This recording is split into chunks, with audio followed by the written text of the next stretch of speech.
Hey guys, what's up? Radman Toys Raymond here. Kumusta kayo lahat guys? Hope everyone is doing great. So for this video guys, samahan nyo ako. Mag-testing lang tayo ng mga airsoft gas blowback pistols. Particularly mga Glock 17. Okay? So ayan. So, maraming nagtatanong sa akin, ano daw ang magandang airsoft gas blowback gun or airsoft gun para sa mga newbie. Okay? Sabi nga dyan, sir, newbie lang ako eh. Ano bang maganda para sa akin? Ano ba pinakamura meron kayo dyan? Okay? Actually ako guys, ayokong magbigay ng pinakamura. Kasi nga, hindi naman kailangan yung pinakamura. Meron lang kasi, for me, okay, as a shooter, meron akong mga nakitang barel na okay as a starter guns. And that is yung mga Glock 17. Okay? Glock 17 or actually Glock 34 na standard version na WE yung brand. Okay? Actually, kung medyo may budget kayo, pag medyo low budget or something, or depende, ito kasi yung mas mura. Okay? Ito kasi yung mga standard version. Pag sinabi natin standard version, ito yung mga version or ito yung mga itsura na makikita ninyo sa website ni Glock. Pag pumunta kayo ng website ng Glock USA, ano ba itsura ng mga Glock nila dun? Puro ganito makikita nyo. So, ito yung standard version. Ngayon, meron din kasi tinatawag na Force Series. No? Ito sa Airsoft to Ngayon, yung mga Force Series, mga ganito yung itsura nila. Para, kumbaga, customized version sila ng mga Glock. Ayan. So, ano napapansin nyo? Okay, so this is the standard, this is the Force. Ang main difference nila, ito pa-explain ko, is yung Force, nakita nyo, iba yung itsura na to. Di ba? Naka-slant siya, hindi siya diretso. Ayan, katulad nito, diretso di ba? Oh. Tapos, naka-fiber optic sight siya. Tapos, makikita nyo dito, ported yung slide niya. So, pag ported slide, mas magaan yung slide. Di ba? Parang ganun, saka may design. Di ba? Tapos, kahit may yung barrel, silver. Tapos, nakita nyo yung trigger. Itong trigger na to, parang trigger to ni Salient Arms Okay, Salient Arms International na trigger doon, ganitong style. So, ganyan. Tapos, makikita nyo, meron siyang stippling. Yan, rough yung niya, texture niya. Diba? Hindi siya katulad ng ganyan. Diba? Simple lang. Okay. So, tapos, naka-magwell pa siya. So, ito yung 4 series, which is more expensive than the mga standard version. Okay, so, depende na lang sa inyo. Mahirap din kasi magsabi kasi, pwede rin naman kahit sabihin natin may pambili ka, may budget ka. Okay rin naman kumuha na to Nagas mo, parang kumbaga sa akin kung may budget ka, kung marami kang budget, pwede ka kumuha na to, tapos kumuha ka rin ng ganito, tapos paglaruan mo, tingnan mo kung ano yung mas gusto mo. Ganun yun. Tapos, ang option mo na lang is either, nakapili na ako, okay, so it's either ibenta mo na lang, or ipamigay mo, or itago mo lang. Depende sa'yo Okay? Kaya, pagdating sa mga airsoft guns, medyo mahirap talaga magsabi kung ano yung gagawin. Kasi nga, there's always many option. Okay, parang mahirap magsagot ng specific. Kaya minsan, pag tinatanong nyo ako, ang sinasabi ko talaga, depende yan Kasi depende naman kasi talaga. Okay? Okay. So ngayon, what I have here is a Gen 5, no? Tapos ito, meron tayo ditong dalawang Gen 4. This is the Black Tan, parang Gen 4 to, okay? So, wala akong Gen 3. Yan. Ito, Gen 4, ganyan, no? Ngayon, meron iba nagtatanong sa akin, yung mga 4 series nga daw, sinasabi nila, anong gen? Okay? Ang mga 4 series, guys, walang gen. 4 series siya, on its own. Wala namang ibang gen to Ang pagkakaiba lang ng mga 4 series is marami silang color. Meron kasing itim yung slide, tapos meron din yung gold yung barrel, tapos meron yung frame is tan. Alam niyo yun? So, it's more on combination siya. Wala naman siyang gen. Okay? Ngayon, ang usually kasi, pagdating sa mga Glocks, meron akong vlog regarding Gen 3, Gen 4, Gen 5, di ba? Ito, Gen 4, yan, nakita mo, tapos ito, Gen 5, di ba? Wala. Okay? So, ang isang difference kasi talaga ng Gen 3 sa Gen 4 is yung grip. Dito, yung Gen 3. So, ito yung grip kasi ng 4 series, ito, yung taba, yung size, yung sukat na to, is for Gen 3. Okay? Ngayon, hindi ko siyang pwedeng sabihin na Gen 3 kasi nga, meron siyang mag-release na ganitong klase. Itong mag-release na ganitong klase, pang Gen 4 yan Okay? So, pag sinabi natin, Gen 4 yan, ba't ganito? Mataba. Diba? Tsaka ba't walang backstrap? Diba? So, pag sinabi naman natin, Gen 3, ang mga 4 series, bakit ganyan yung mag-catch niyan? Malapad. Diba yung Gen 3, maliit lang. Okay? So, ang mga 4 series, wala siyang gens. Parang hybrid kasi siya. Okay? Gets nyo? Alright. So, ito guys. Pakita ko sa inyo yung FPS kasi dami rin tatanong sa akin. Ilan ba FPS niyan? Malakas ba yan? So, meron tayo dito 3 unit, no? Okay. So, nilagyan ko na ng bala yung mga magazine. Ayan.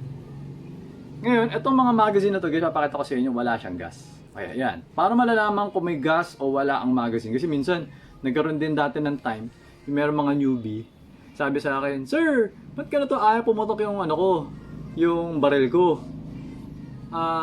Kinargahan ko naman ng gas, ayaw pumutok. Kasi bago lang, kakabili nyo lang. Sabi ko, ano nga namang sira yun? Lahat naman ng unit, tinetesting ko bago ko pinapack and ship. Sabi ko, Sir, sigurado ba kayo may gas yan? Oo, meron, kakakarga ko lang eh. Okay. Sir, pwede patry i-press ito. Yan, try nyo siya i-press, pero make sure na i-point nyo siya sa safe direction. Huwag nyo naman mamaya naka-point sa mukha ng ibang tao, sabi pinares nyo, diba? Huwag naman ganun. So, point nyo ito sa safe direction bago nyo siya i-press. Sabi ko sa kanya yun. So, ano nangyari, sir? Lumulubog ba? Oo, sir, lumulubog. Walang gas yan pag lumulubog. Kasi pag may gas yan, hindi yan dapat lumulubog. So, tinaray niya ulit. Tapos, okay. Ay, okay na, sir. Kaya pala, mali pala yung pagkarga niya ng gas. So, hindi pumapasok yung gas sa loob. Okay? So, yun lang naman yung way. So, ito, papakita ko sa inyo, guys. Ito. Ito mo, lumulubog, di ba? Okay? So, ito yun. Ito isang magazine. Yan. Lumulubog. Okay? So, meron pa dito isa. Yan, lumulubog. Okay? So ngayon, ang gagamitin natin ng gas dito is 12 lang. Okay? So marami natatanong sa akin, ano bang gas ang gagamitin ko? This is the normal power na gas, the 12 kg, parang 12 kg per cubic cm yata ako agad. Hindi ko alam. Basta ganun. Basta 12 kg ang tawag dyan eh. Parang pressure kasi yan, no? Okay. 12, pwede 12, pero pwede rin namang 14. Lalo na pag yung mga Glock, medyo matibay naman to eh. Kaya niya yung Glock. Kaya niya yung 14. Ako kasi actually 14 yung ginagamit ko sa mga Glocks ko. No? Pero meron din akong 12. Depende kasi, alam mo yung parang, pagka ginamit mo kasi yung 14, yung 12, lalo na pag newbie ka, okay na yung 12, malalakasan ka na. Kasi alam mo, ang daming newbie bumibili sa akin. Di ba? So sasabi nila, Sir, ang lakas pala na to. Yun yung usually na unang reply ko na nakukuha ko sa kanila. Pag nag-text sila, Sir, ang ganda ng unit, solid, ang lakas pala nito. Kasi nga, pag nakita nila ako nagte-testing sa YouTube, di ba, para mahina lang yung sound, gumagano'n lang, di ba? Pero pagka pinutok mo na to sa bahay, malakas siya. Okay, pero kumbaga, pag kinumpare mo siya sa tunay, yung tunay, siguro mga times 20, okay, or times 15. Mas malakas pa rin talaga yung tunay. Pero yun nga, pag hindi ka kasi sanay, lalo na kunwari sabihin natin, meron kang teka-teka, okay, mga teka-teka na isang kasa, isang putok, mahina lang yun eh. Ito kasi talaga, gas power, tsaka talagang may ano siya, yung blowback, yung pressure, maririnig mo talaga, medyo maingay siya. Hindi naman siya ganun kaingay, pero pag newbie ka, maiingayan ka, parang malalakasan ka sa kanya. Pero pag nasanay ka na, okay na. Lalo na yung lalo na pag yung mga high kappa, okay? Isa pa yun eh, guys, meron mga nagtatanong sa akin, okay ba yung mga high kappa? Actually, okay din naman yung mga high kappa.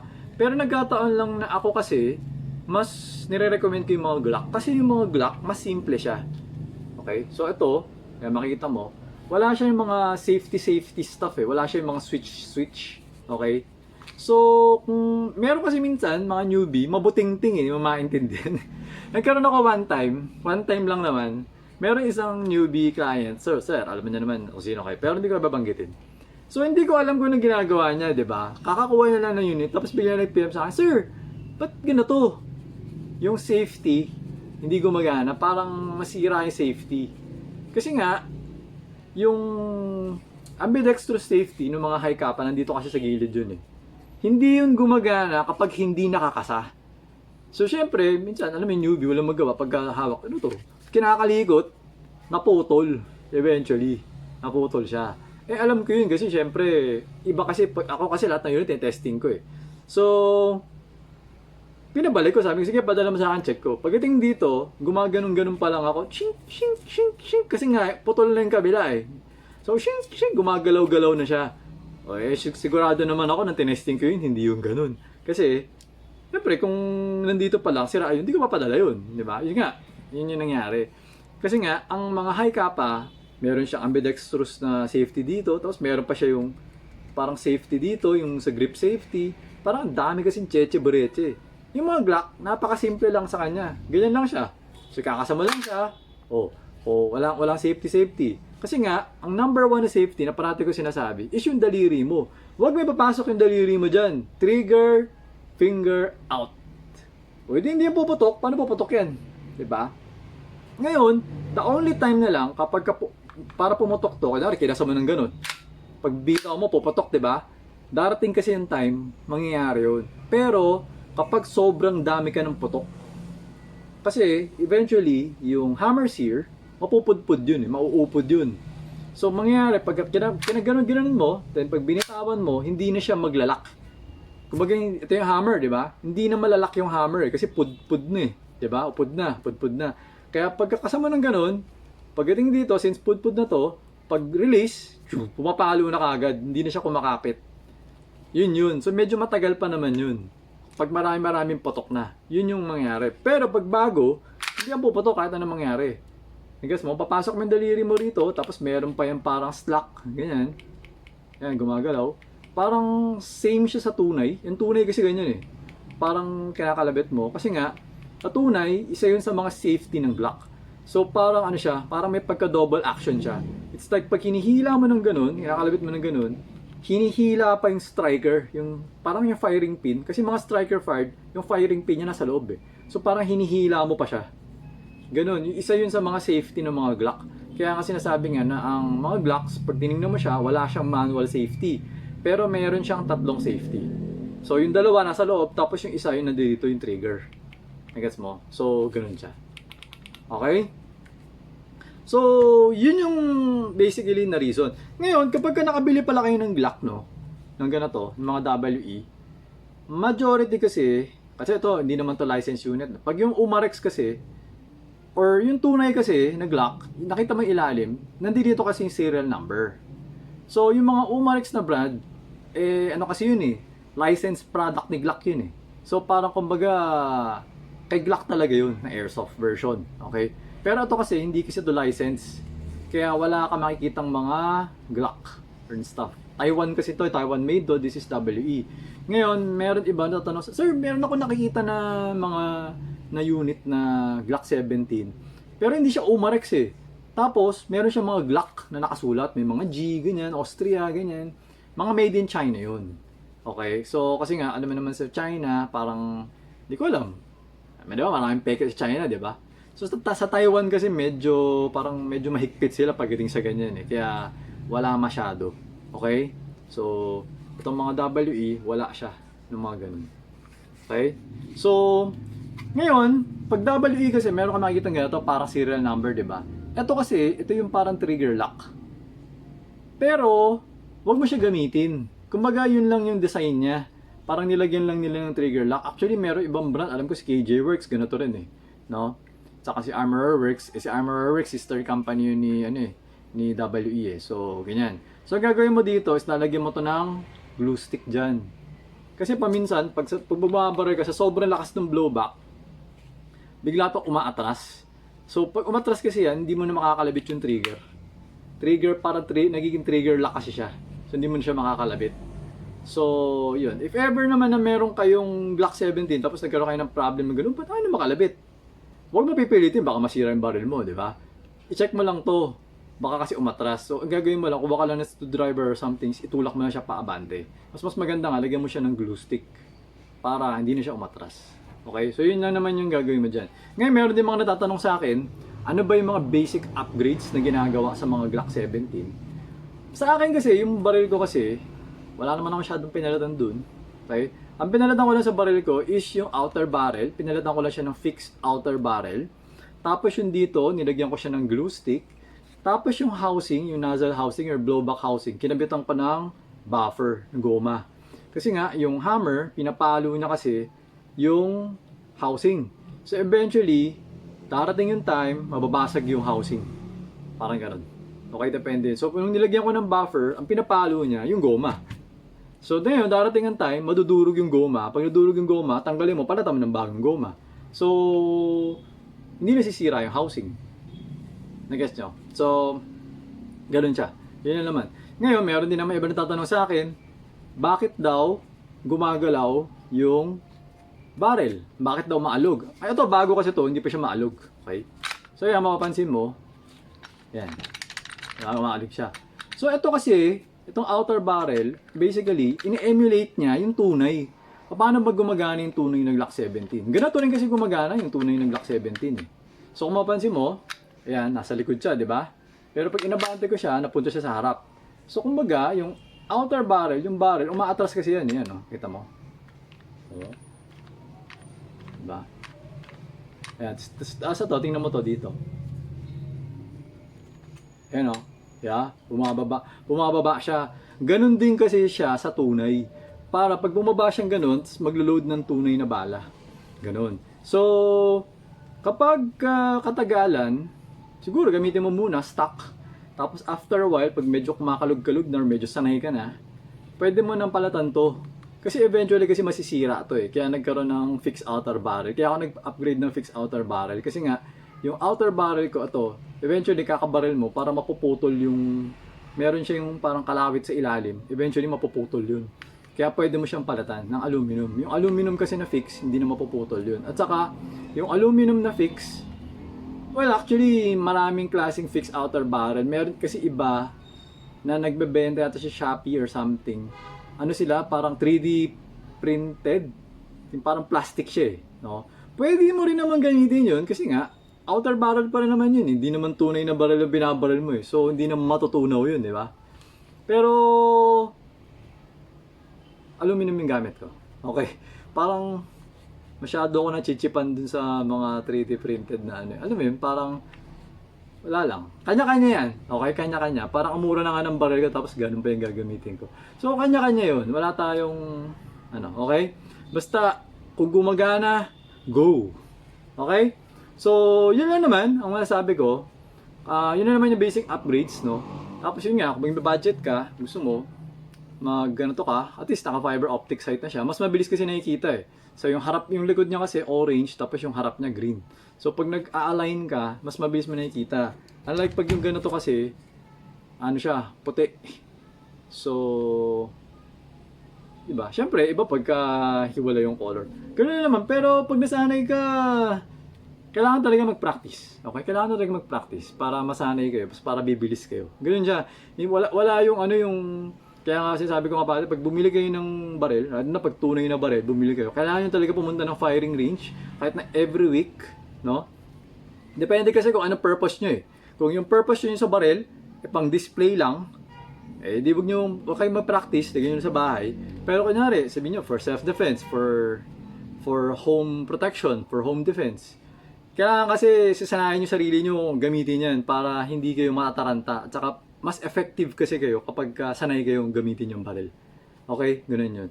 Ngayon, kung namamahala naman kayo sa bala, pwede kayong bumili ng airsoft muna. Sa airsoft kayo mag-practice. Tapos, paminsan-minsan na kayo nagpa-practice dun sa tunay. Para masanay lang kayo dun sa recoil or dun sa blowback niya. Ganun. Okay? So, ngayon guys, ito na. Testingin na natin. Wala naman ako masyado na makakwento sa inyo. So, kakargahan na natin ngayon ng gas, no? So, ito, para sa mga newbies, ganito ako maghawak, mapapansin nyo. Kasi dati, yung mga videos natin, kinakwento ko to eh. Pero yung mga huling videos natin, wala na, di ba? Ngayon, nakatamad na rin ako mag-search eh. Okay, ito, ganyan. Ganito ako maghawak, usually, hinahawak ko siya dito, malapit. Para, kasi pag iba kasi nakikita ko dito naghawak eh. Tapos hawak sila, di ganyan. Tapos pag nilalagay nila, gumaganon sila oh. Nagets nyo, may gap eh. Ako, dito ako naghawak, nilalapit ko yan dyan. Tapos dito ako umahawak. To the point na itong dalawang kamay ko nagdidikit yan. Ayan, nakita mo magdidikit. Kapatong ko yan ng ganyan, sa ganyan. Nakita mo? Dikit yung kamay ko. So parang pag pinupush ko siya, more on nandito, para mas kontrolado, mas stable siya. Yeah, wala yung So ayan guys, So una-una gagawin mo is kakapain mo lang, hanapin mo yung gitna. Kung hindi ka kabisado, silipin mo, yun. Oo, nakita ko na okay. Pero more on tansyahan lang naman eh. Malalaman mo naman yan, ganyan. Pero paminsan kasi actually nagkakamali din ako. Kaya lalo na pag namamadali ako, nagkakamali ako. Pero pagka hindi naman, yung tulad ngayon, di ba? Suabe, no? Yan. Ganyan mag-awak yan. Yan. Sa ilalim, yung iba kasi pag nagkakarga, pa ganyan. Yung iba nakita ko, nag-charge, pa ganyan. Wag ganun kasi yung laman na to, yung green gas, liquid to eh, parang LPG to eh. 'Di ba? Pero kasi ang difference kasi ng LPG is ang kailangan natin, 'di ba? Parang yung LPG nakaganyan. Tapos may kinakabit tayo ng ganun, tapos nakalagay siya sa stove. Tapos bubuksan mo, sisindihan mo, 'di ba? Ganun 'yun eh. Pero ito kasi ang purpose kasi natin is nililipat natin yung laman na to dito sa kabila para lumalabas, para gagawin natin LPG din to. Parang ganun. Hindi kasi po pwedeng, pagka ganun ka kasi magkarga, yung hangin lang yung mapupunta dito eh. Ang kailangan natin ilagay dito is yung liquid form. Nagas mo? So parang, kalimutan ko na eh, parang compressed, di ba? Di ba pag yung air na kinompress mo, nagiging liquid siya? So yun yung kailangan natin. Yung compressed. So yung liquid form. So yung liquid form, ipapasok natin dito. Ngayon, paano siya papasok? Siyempre kailangan, makabaliktad kasi yung gravity eh. So ngayon, mararamdaman mo yan, no? Nandito yung liquid. Nandito yung liquid. Nagets nyo? Ganun siya. So, papasok nyo siya, ganyan. So, lalagay mo siya ganyan. Para yung liquid, mapupunta dito sa loob. Ganun. So, yan. Ha? Okay na. Okay, yan.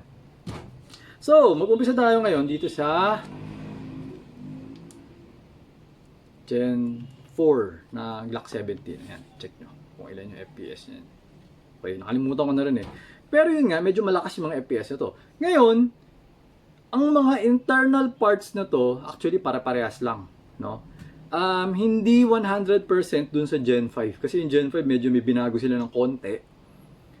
Like for example, yung recoil spring. So, medyo iba yun. At saka yung front part, yung housing, trigger housing, medyo iba. Pero yung likod, yung hammer, yung nozzle housing, yung blowback housing, para-parehas na. Para-parehas sila. Okay? Kahit na yung mga Glock 34, ganun din. Okay? Ngayon, nagkataon na Glock 17 lang yung testingin natin ngayon. So, siguro next time na yung Glock 34. Okay? Yung Glock 34, mas malakas pa yun dito. Ngayon, hindi ko ma-assure na para-parehas yung FPS na to ha. Kasi hindi naman isang magazine yung gagamitin natin eh. 3 different magazine. So, paminsan kasi mayroong factor yung malamig yung magazine, mainit yung magazine, or tawa ko, hindi ko na ma-explain eh. Kasi yung nozzle kasi may spring din yun. Hindi naman natin masasabi na 100% na same. Pero more or less same naman. Okay, so check na lang natin. Tingnan nyo na lang. Pero ngayon, pagbago ang mga unit, papalo nung mataas ng FPS to, makikita nyo. 370, 360, ganun yun, di ba?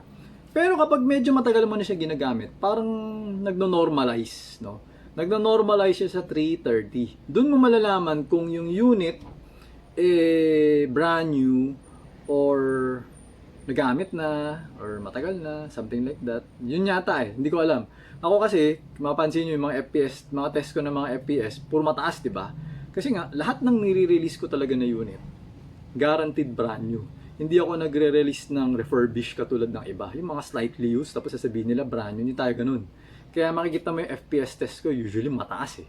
Kasi talagang kinuha ko kay supplier, then minuksan ko, tinesting ko, yun yun. So talagang brand new talaga siya. Nag-gets nyo guys? So, ayun yun.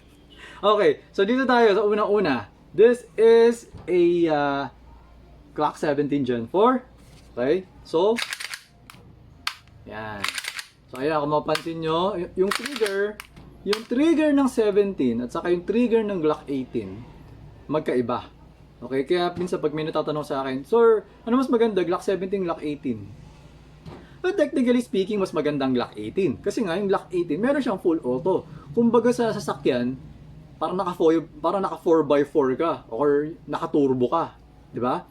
Pero nagkataon na out of the box, yung mga WE na Glock 18, yung hammer niya, or yung hammer sear niya, mas, parang iba yung design eh. Mas maiksi, or mas mabilis mapudpud kaysa sa mga hammer sear ng Glock 17. Kaya dapat, kung gusto mo magkasing tibay yung 17 at saka yung 18, yung mga hammer sear ng Glock 18, kailangan mo siyang palitan or kailangan mo siya i-modify. Ganun siya. Pero pag out of the box 17, out of the box 18, mas mabilis masisira yung sa 18. Gets mo? Ngayon, paano siya nasisira? Nasisira siya sa putok din. Kung ilang putok. For example, ito, 5,000 nakalabit bago mo masisira yung hammer sear. Yung Glock 18 siguro mga 2,000 or 2,500 or 3,000 sira na. Something like that. Okay? Hindi siya specific number ah. So parang para lang magka-idea lang kayo. Okay? So ito na guys. Pasok natin, no? Okay, yun lang. Pagpasok mo, kakasama lang siya. Ayun yung BB. Nire-release mo siya. Okay? Tapos yun, always remember to keep your trigger finger out. Make sure that the muzzle is pointed at a safe direction. Okay? So ito na, firing. Oh, yan. Diba? 370. O yan, 373. Diba? Tapos, mapansin mo, yung blowback niya, o yung putok niya, hindi siya kasing lakas ng mga high kappa. Yun yung medyo gusto ko sa kanya. Kasi yung mga high kappa, pag pumuputok yun, ang ingay. Pero syempre, mayroong mga tao, alam ko, gusto nyo yung maingay, di ba? So, yun. Kaya ako hindi ko rin sasabihin sa inyo, wag yan, pangit yan. So, parang depende pa rin kasi talaga. Pero ako kasi, parang po bumabaril kasi ako ng high kappa, parang mawawasak yung baril eh. Ito kasi, pag binabaril mo siya, parang chug, parang bug, bug, bug. Parang ganun siya. It's more on, parang less stress sa unit, more on nakafocus siya sa bombahin yung BB palabas. Parang ganun. Kaya mas gusto ko sila gamitin. Okay? At saka mas eksakto kasi sa kamay ko yung mga Glocks. So, pero okay din naman ang high kappa.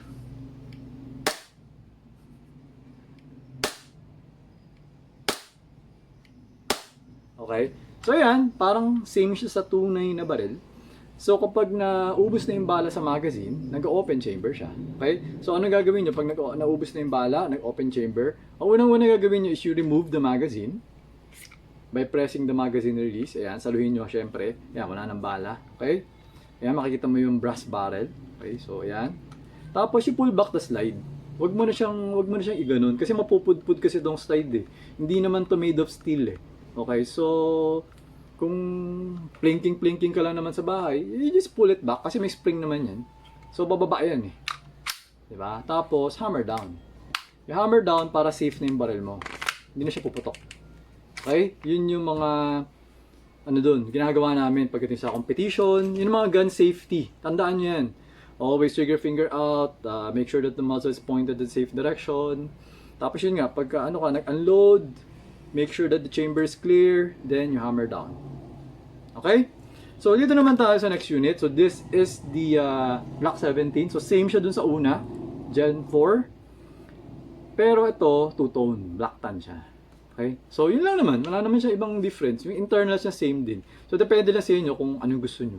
Okay? So, ayan, 348 tayo, di ba kanina? So ngayon, testingin naman natin to. Ito naman, gamitin natin. Ganun din. Wait, teka lang, may gagawin lang ako. Ayan. Ngayon, actually nga, kinakalabit ko, di ba? Parang merong slight, Hindi ko alam kasi medyo sensitive ako eh. So, parang medyo slight difference dun sa trigger.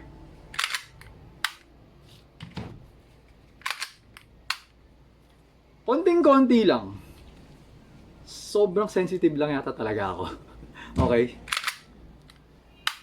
Yan. Parang lamang ng konti yung trigger na to. Parang mas malalim siya ng konti. Parang mas matagal siya masira ng konting-konti. Something like that. Okay? So, ayan. Pasok natin to. Okay? Firing. Ilan? Oh, 370 din. Yeah? Lakas, di ba? 370. Kaya nga yung mga Glock 34, pumapalo ng 390, minsan nagpo 400 pa nga. Yan yung initial. Initial yan. Yung barrel ko kasi, actually, I started with Glock 17s, Gen 4s, no? So, hindi ako nag-Gen 3 eh. Gen 4, tsaka 4 series yung ginagamit ko talaga, tsaka Glock 34. Yun talaga yung ginamit ko. Tapos, hanggang sa eventually ngayon, hindi na ako nag-Glock. Hindi nag-Glock yung gamit ko. Ang gamit ko ngayon yung EMG na Salient Arms International, na parang Glock din siya. Okay? Lagi ko lang nakakalimutan i-vlog. Kasi nga, medyo kinakalas-kalas ko kasi parate. Kaya wala akong ready unit parate. Okay? Kaya maybe next time, iba-vlog natin yun. Okay? So, yung magazine na ginagamit ko dun sa Salient Arms International ko na BLUS, yung mga magazine ng Glock ko. Okay? So, ganun siya. Same siya. Okay? So, ito na. Tuloy natin. So, yan.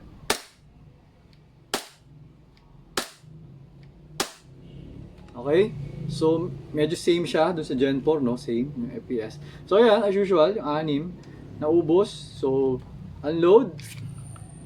Show clear. I-check, make sure that the chamber is clear. Hammer down. Okay? So, ayan, safe na siya. So, ngayon, dito na tayo sa Gen 5. Okay. So, check nyo lang guys. Di ko na siya explain kung ano yung, meron tayong vlog. What's the difference between Gen 3, Gen 4, and Gen 5? Okay? Parang hindi masyado mahaba itong video na to. Okay, so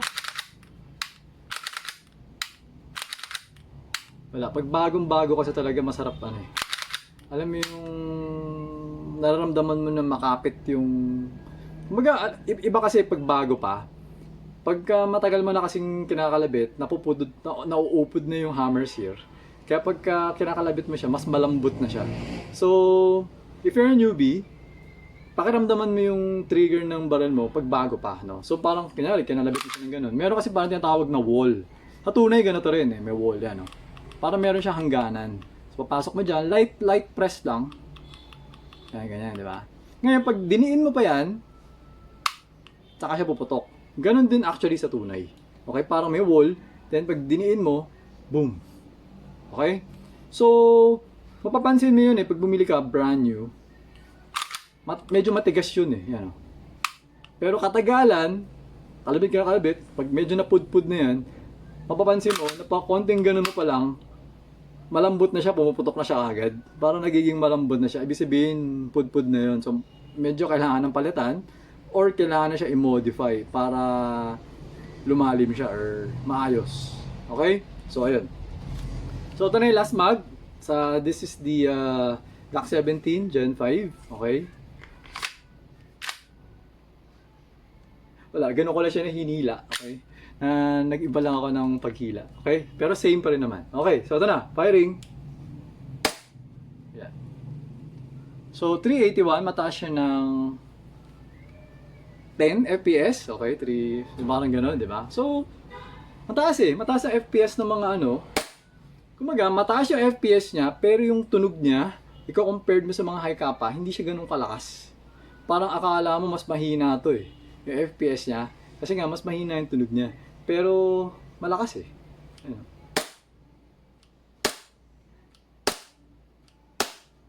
Yeah? Ayan. So ayan, nag-open na siya. So remove the magazine. Bala. Hammer down. Okay? So, gawin natin. Teka lang, may tao. Wait, pause natin. So ayun guys, yun yung mahirap dito. If mapasok minsan. Okay. So, ang isa pa sa mga dahilan kung bakit gusto ko itong mga Glock. Actually, accurate kasi ito, no? Kaya nga sabi ko kasi, wala nga ako masyadong pinalitan doon sa unit ko eh. So, ito lang, testingin lang natin konti. Okay, so testingin natin yung tatlong barrel. Testingin natin. So, pakita ko sa inyo. Hindi ko na siguro ito kakargahan ng gas. Loadan lang natin ng 4 na BB. Okay? So may target ako dito, natabi ko na muna to. Kita nyo na yung FPS, no? Alam na rin natin lahat. 370. So more or less, nasa 370 yung initial FPS niya. Using 12. So pag ginamit natin 14, baka 390 or 385 FPS. Parang ganun siya. So, yun. Kaya naman, pero pag newbie, 12 na lang, okay na yun. Okay? So try mo, kung gusto mo mag-experiment, kapag nasira naman yung unit mo, may parts naman tayo. Okay? Akong bahala sa'yo. Pag nasiraan ka. Hindi naman siya ganun kamahal. So, ano ba masisira? Masisira yung nozzle. Yung loading nozzle yung masisira if ever. So, yun. Okay? Yan. So, ito. Testingin natin. Yung target ko. So, ngayon, I am 4.5 meters away from the target. So, tingnan nyo kung maririnig nyo. Alam nyo yun, di ba? Pag nanonood kayo sa mga ting, ting, ting. Okay, so ito. Yeah. Oh. Hop. Mababa masyado. Hindi ko tinamaan. Yan. Okay. Medyo kinakalawang na rin yata ako. So, baba. Ayun, yun. Okay?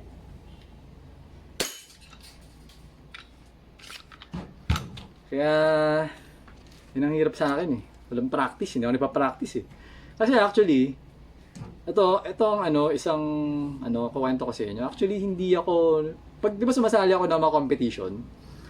Sumasali ako ng competition pero wala akong practice ah. So, ang practice ko mismo yung competition na itself. So, yung mga stage 1 code, yun na yung parang pinaka-practice ko. Tapos stage 2, kaya pa minsan, after ilang stage, tsaka pa lang ako nag-warm up, tsaka pala bumabalik yung laro ko. Kaya minsan, pag yung unang stages ko usually mabagal, wala akong practice eh. Kaya nga ba minsan, alam mo, yung sinasabi ko sa sarili ko, alam ko magaling ako eh, magaling ako na shooter. Kasi alam mo yun, kahit na wala kang practice, tinatalo mo yung mga taong saksakan ng dami ng practice. Kaya parang sabi ko, magaling nga ako.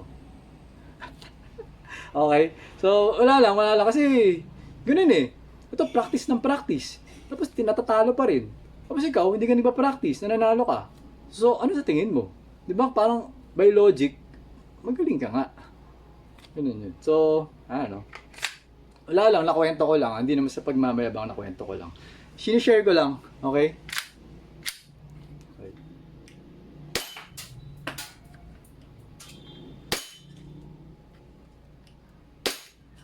Problem ko rin actually, medyo malabo na rin kasi yung mata ko. Kaya,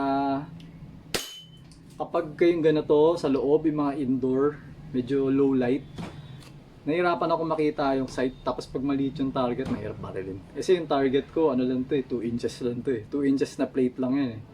Tapos 4.5, kaya medyo maliit siya. Kailangan talaga siyang silipin. Hindi siya pa pwede yung parang pinapoint and shoot lang.